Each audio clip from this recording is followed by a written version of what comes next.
الحمد لله وكفى وسلام على عباده الذين اصطفى أما بعد أعوذ بالله من الشيطان الرجيم بسم الله الرحمن الرحيم والمطلقات يتربصن بأنفسهن 3 قروء ولا يحل لهن أن يكتمن ما خلق الله في أرحامهن إن كن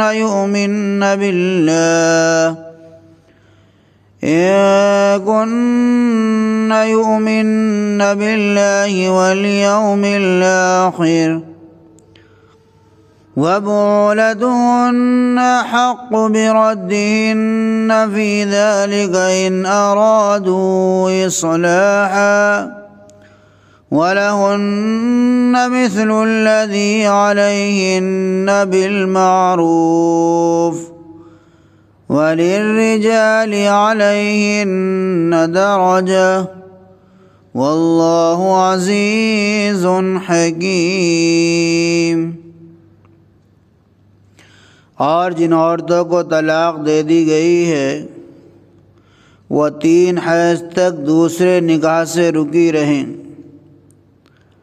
اور اگر وہ اللہ اور آخرت پر ایمان رکھتی ہوں تو ان کے لیے روا نہیں کہ اللہ نے ان کے رحم میں جو پیدا کیا ہے وہ اسے چھپائیں، نیز اس مدت میں ان کے شوہر ان کو لوٹانے کے زیادہ حقدار ہیں، بشرطے کہ اصلاح مقصود ہو۔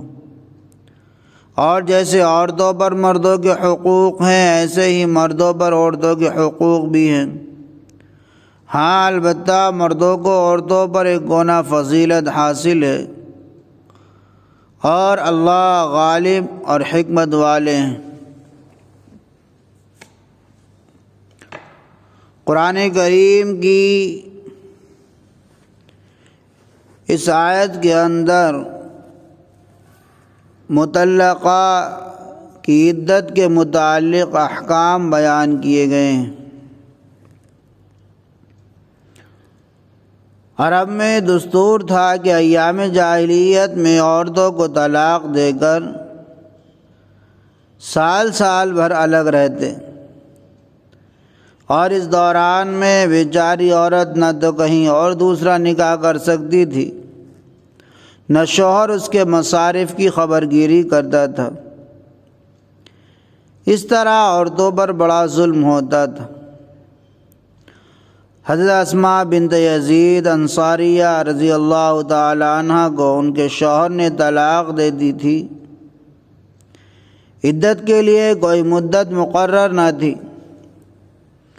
انہوں نے حضور اقدس صلی اللہ علیہ وسلم کی خدمت میں حاضر ہو کر حال عرض کیا، اس پر یہ آیت نازل ہوئی، اور اللہ تعالیٰ نے مطلقہ عورتوں کی عدت بیان فرما دی۔ چنانچہ عدت کے اعتبار سے عورت کی کئی قسمیں ہیں۔ نمبر 1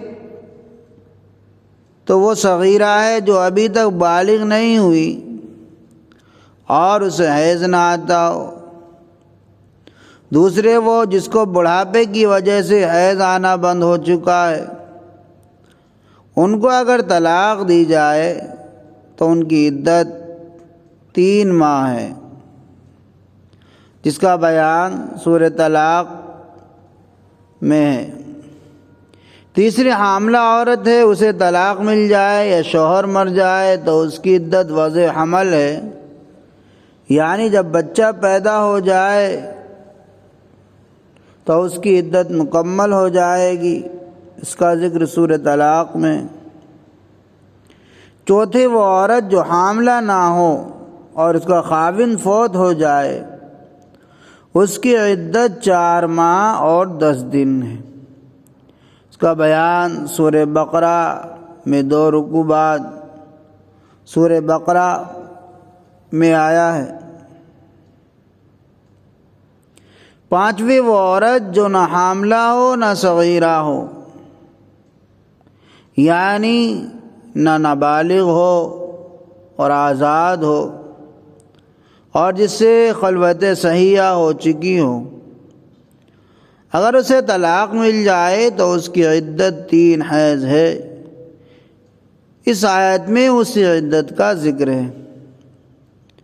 چھٹے وہ عورت جسے خلوت صحیحہ سے ہی پہلے طلاق مل جائے، اس کی کوئی عدت نہیں، اس کا حکم سورہ احزاب میں۔ ساتویں شرعی پابندی اور لونڈی اگر مطلقہ ہے اور اس کو حیض آتا ہو تو اس کی عدت 2 حیض ہے، اور اگر عدم بلوغ یا پیرانہ سالی سے حیض نہ آتا ہو تو اس کی عدت 1.5 ماہ۔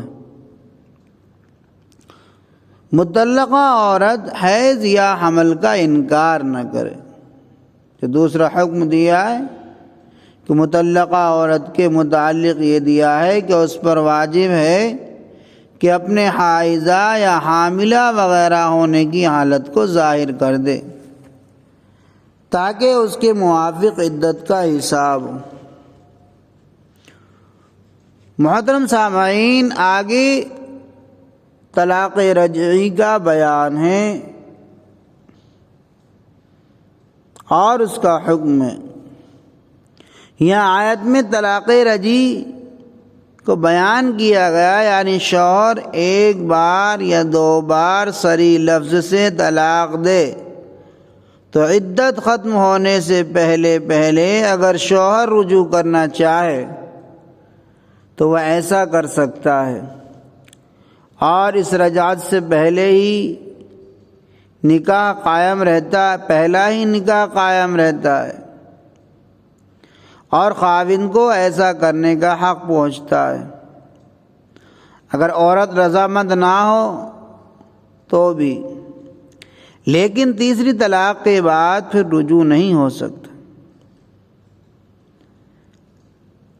جس طرح مردوں کے حقوق عورتوں کے ذمے ہیں، اسی طرح عورتوں کے کچھ حقوق مردوں کے ذمے ہیں۔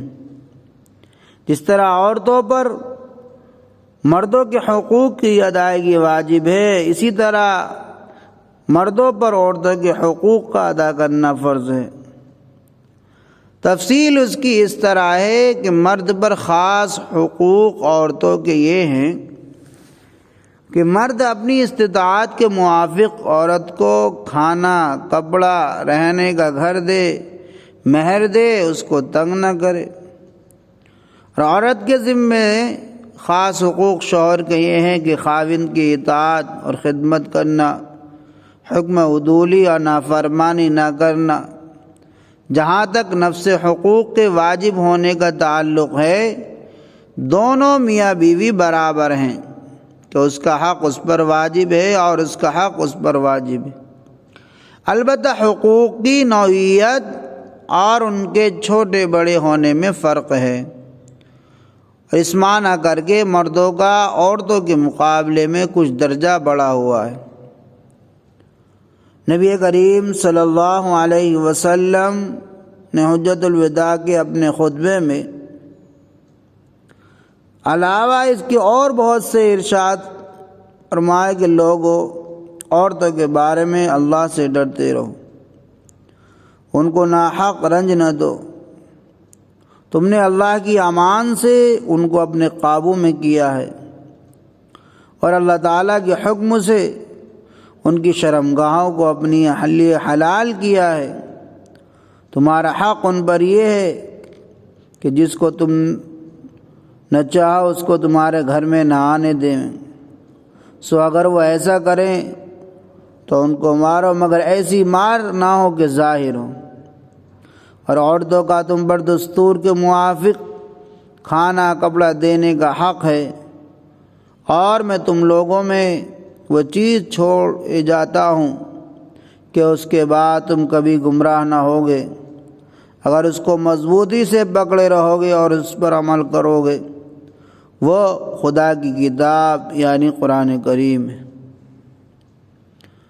دعا کیجئے اللہ تعالی ہم سب کو جملہ احکام قرآنی پر عمل پیرا ہونے کی توفیق عطا فرمائے اور ہم کو ایک دوسرے کے حقوق کی ادائیگی کی توفیق عطا فرمائے۔ آمین۔ وآخر دعوانا الحمد للہ رب العالمین۔